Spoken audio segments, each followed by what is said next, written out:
Okay, like it or not, we are back. We're back, and we're going to do a semi-rerun of the last one where we started talking about reaction time. We were telling you what ours was, and then we got sidetracked again. Must have been the beer at lunch. Yeah. But anyway, we... he had beer, I didn't. You don't need them. I don't need them. You've got a stroke. Woozy. That's right. So anyway, we were talking about reaction time and sort of shaming the class of youngsters into... as undergraduate course. Yeah, so we'll keep you in tune with that. We're giving them a second and third and fourth and fifth chance to do better and see if they'll actually improve their scores. And actually, we're doing a little study. And the study is based on this. One thing that we do know is that speed drills make you faster. Now, this is not a practice effect that some people get erroneously wrong. They say, see, the one problem with a lot of cognitive tests that people are aware of, they say, you're improving just because of a practice effect. Well, anytime you take a test. Some tests are like that because some of these cognitive tests, once you know how to answer the questions, you'll do the same. With the brain gauge, you have randomized. You have two types of questions. Most of them are randomized presentations that there's no way for you to know the answer. The other one is something like reaction time where, well, you got to grow more white matter to get better. I can tell you that. You've just actually got to get better for it to do better. And that's really not a true practice effect. Now, the one thing that we really wanted to grouse about had to do with the brain gauge, and he wants to complain. I'm going to complain. I'm just not feeling extra grumpy right now. He'll jump in and be grumpy in a minute. I'll just sit back and let it channel my grumpiness when it comes out. So we've been actually advertising on People's Pharmacy, and Joe Graydon wrote a really nice article about this and on his website. There were a few comments on it. And one of the comments was sounded like a kind of a stuffy gentleman said, "Well, this is a very expensive device for the professional model is very expensive, and unless you've got multiple MDs working together in an agency, it's just not worth the cost." Man, that is so wrong. For one thing, I've been told, by many people, many clinicians, they're blown away by how low cost it is, and that's because they have a pretty good understanding of what it is. And some of these guys have spent a lot of time looking at other devices that are out there that cost anywhere from 5 to 10 times more that do a lot less. Yeah, and you virtually can't find a device in a clinic that's less than several $1,000s. To our stuffy old hater who didn't like us, he'll probably give us a thumbs down, but I kind of doubt he's the kind of guy that would watch Grumpy Science. There's probably not much crossover from that that podcast to this one. Probably not. But he basically is saying, this is just too expensive.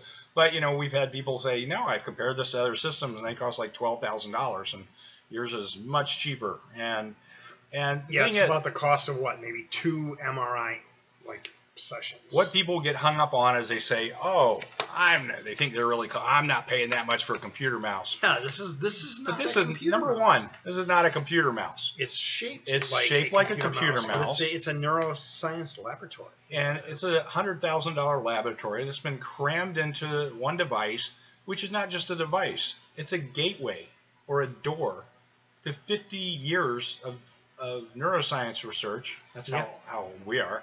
And also millions of dollars of your tax dollars that went into NIH research that funded not just our laboratories but others. Your taxpayer dollars at work, but it's something practical. I mean, part of your taxpayer dollars went into the military supported development of this, right? So we're probably going to start just giving away the brain gauge and selling the software.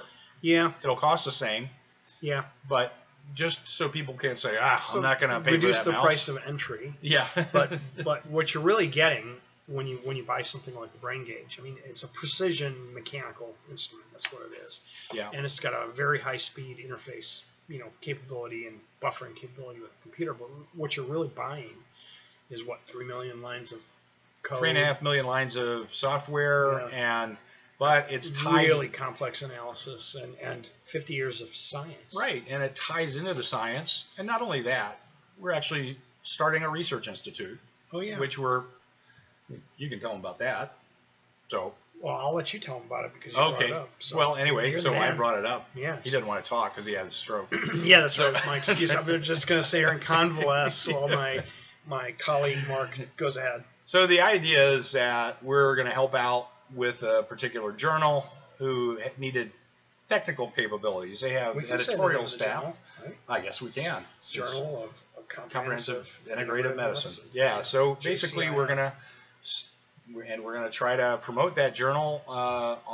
We'll develop the website. I'm on the editorial staff of that journal. They're keeping me off for good reason. Yeah, you can't just let anybody be an editor of a scientific clinical journal, But, it's just like it sounds. It's integrative medicine. And so basically people that are really taking a kind of a different approach to well, they're medicine. willing to do things to see if they work.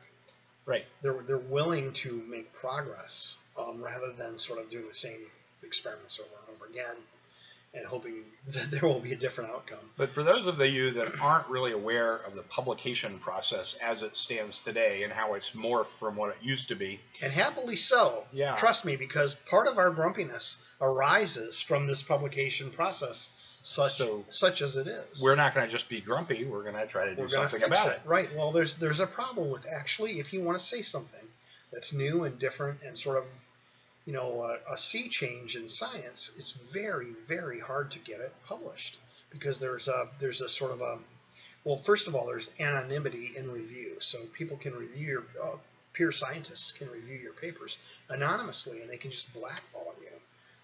And make it very hard for you to publish. And this happens all the time. I've seen this from multiple angles, and there's a huge amount of problem. And then there's confirmation bias, where confirmation and publication bias, where journals are much, much, much more likely to publish something that confirms something they already believe and has positive results. That's confirmation bias and publication bias, and that's not the way to advance science. You don't make advancements in science by saying, yeah, we already knew that. We'll just sort of demonstrate it again. And so if you're trying to do something new like we are, it becomes extremely difficult to publish because you're on an unlevel playing field. Right. And so what a lot of people don't realize about the anonymous review is that, this is something that hasn't always been the case, but it just started, non-anonymous reviews were sort of the norm in the 1970s, and that's the way it was for 150 years prior. Then it became anonymous because they were afraid that senior people would be untouchable. Junior people wouldn't be critical of their work, so we'll let the junior people be anonymous and so that they can say what they're really thinking. Well, what actually ended up happening was senior people sit on the editorial boards, and they're the ones who do the reviews. And if a junior person came up with something that was threatening to their legacy research, they would simply blackball it anonymously. And that's why that was the day science died. Sure, and papers people may not realize, but papers get rejected without reason by an editorial staff, and they won't even review them. They won't even read. That's called being triaged. Right. So how we're going to change that is the Research Institute. Basically, what we'll do is we will. Not only will we help process reviews, but we will enable people who want to do studies, and we will help them design studies and take them.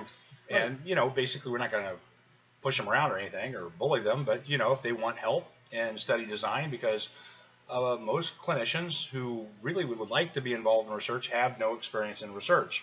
Just like I have no experience as a clinician, and you really wouldn't want me treating me. You've probably already seen. You can imagine what my bedside. Down, Mark. My bedside manner ain't so hot. That's right. I've already hurt. You're all right. Get up and get back to work. I already hurt Bob's feelings a couple of times today. No, you just killed my inner child. But the rest of me is okay. Well, this is exactly right. So, part of this, we're dealing with this whole community of integrative physicians, caregivers, and they're all really afraid to say anything because they, the big ivory towers sitting there looming over them saying, that's not real science. You don't know how to do statistics and stuff. So Mark and I, the idea here is we just open the door up to them and let them say the things they want to say, they need to say, that people need to hear, because some of what they're saying is just kooky nonsense, and some of what they're saying is exactly right, and people need to hear it, and the only way to tell the difference between the two is to get all the opinions out there, all the clinical observations, all the data, and let people sort through it, you know. So this comes full circle back to our original conversation about reaction time. Oh yeah. Okay. So why is it that when you go to the literature and you start seeing all these people writing papers showing that not just reaction time, just about any performance measure gets worse with age? Well, that's an assumption that's taken for granted. And if you try to publish something contrary to that, you'll actually get pushback. But and this is sort of like where you mentioned the ivory tower and people being scared of that. Well, here's what's going on in the ivory tower or the bell tower for that matter. It ain't good. Well, you know, basically you've got people say they're doing alcohol studies. Not picking on alcohol researchers, but they say, all right, let's do alcohol studies. So what do they got to do? They got to recruit a certain number of people. And so they recruit a certain number of alcoholics. Oh, wait a minute. Offering free alcohol. Excuse me. Individuals with alcoholism. You can't say alcoholics anymore. Oh, right. And, that's right. It's and then you've got, incorrect. and then you have healthy controls. Well, what's in that healthy control group? Well, in the healthy control group, you have their main criteria is that these is the people's non-drinking behavior. You're right. Okay? They don't drink. So they don't ask about all healthy. the nuances that somebody in a pain study would ask. They don't say, well, do you have any back pain? Or do you have any neck pain? Or do you have anything wrong with you? Do you have diabetes? Do you have, which actually affects your results? Yeah. So then you go to the next thing. Well, anyway, so now they're looking at those people. Okay, and so let's say you're doing an aging study. And you say, well, I got to get a lot of numbers in to make my quota for the year. And all of a sudden they send out a mass email and you get all the people who are unemployed come running in to make $20 an hour. Yeah. And if you're in your 50s and unemployed, usually your reaction time is about double what it should be. Not picking on the unemployed. Eating but, potato chips on a couch does not make you fast. It does not improve your reaction time. Right. And so they say, well, you know, this person's fine. And the way they screen them is say, do you have any neurological disorders? And you go, well, no, of course not. I'm just fine. Yeah, well, you just had a stroke. Check, you're good. Yeah, you just had a stroke. I mean, but I wouldn't have to tell them that. So you know?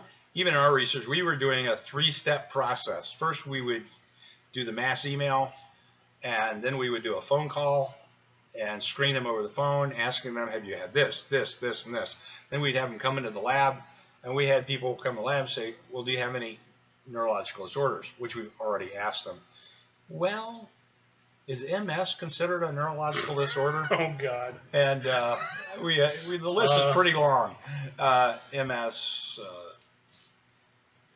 neurodegenerative disorders. And here's the other thing: some of these performance metrics pick up neurodegenerative disorders like Alzheimer's 10 to 15 years before you get them. Right. So you there's a higher and higher number of comorbidities. And I think the last paper I read said something like average 90% of the people over 65 have a couple of comorbidities. Basically have a couple of things wrong with them. Yet all these people are getting thrown into these studies. And so where you've got a combination of all these studies where people are doing either or. Do you have pain? Do you have not pain? Do you drink? Do you not drink? Do you smoke marijuana? Do you not smoke marijuana? So, you know, and there's all these studies. By the way, heavy smokers of marijuana think their reaction time is just as good as everyone else, but it's a lot slower. Yep. So that's an interesting. You'll remember my friend, the story of my friend Paul, who it turns out is actually a viewer of Grumpy Science. He's one of the 2 people who watches this, which I forgot to tell Mark. I told the story of Paul saying, you know, I got stronger and stronger back in high school. I get stronger when I get drunk. So he said, okay, let's test it. And, you know, we got a case of Mickey's malt liquor, and he did not get stronger. But he thought he did, and it's the same thing with, you know, marijuana smokers. Oh, by the way, hi Paul. Shout out to Father Paul Munson. Yeah. Talking about his, you know, behavior in high school as you know, embarrass him. Hey, you know what, man? If you want to start your own channel and embarrass me, go for it. There's plenty you could say. All right. But he's actually one of my closest friends from high school and a very intelligent guy. And we were talking about this, you know, and the perception is that when you do things that alter your mental state, you'll perceive things that just ain't true. Right. But if that's important to you, Well, if you your want, if you're your okay real with that, state is important to you, yeah. But if you we want to really suggest know, you you gotta measure measuring right. what's going on, and experimenting. Self-experimentation is the way to go. There you go. So that's enough? That's Grumpihness. enough for 14, 15 minutes, Yep. and we'll stop here. Mercifully, you can run now. The getting's good because we got another one coming up, right? Yep.